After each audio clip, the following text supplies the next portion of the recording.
When you watch the news, you may not know what to think. Is the boom over? Is the market crashing or correcting? Here's what you need to know.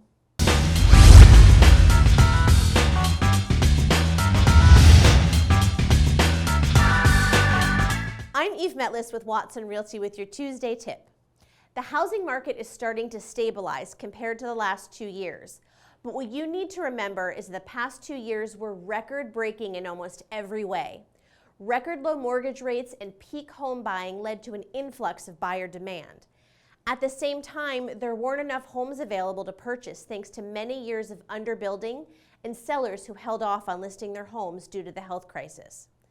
This combination led to record high demand and record low supply, and that wasn't going to be sustainable for the long term. The latest info shows early signs of a shift back to the market pace seen in the years leading up to the pandemic, not a crash. The ShowingTime Showing Index tracks the traffic of home showings according to agents and brokers. It's a good indication of buyer demand. Here's a look at that data going back to 2019. The 2019 numbers give a good baseline of pre-pandemic demand. As you can see, home showings skyrocketed during the pandemic. While current buyer demand has begun to moderate slightly, showings are still above 2019 levels. And since 2019 was such a strong year for the housing market, this shows the market isn't crashing.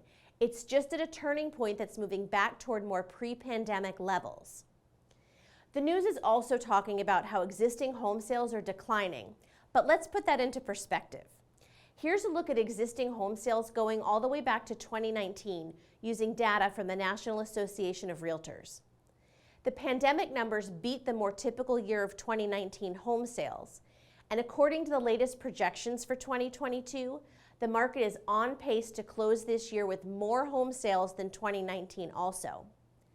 It's important to compare today not to the abnormal pandemic years, but to the most recent normal year to show the current housing market is still strong. Today's housing market is a lot like the 2019 housing market, which was the strongest market in a decade at that time. That's today's Tuesday tip.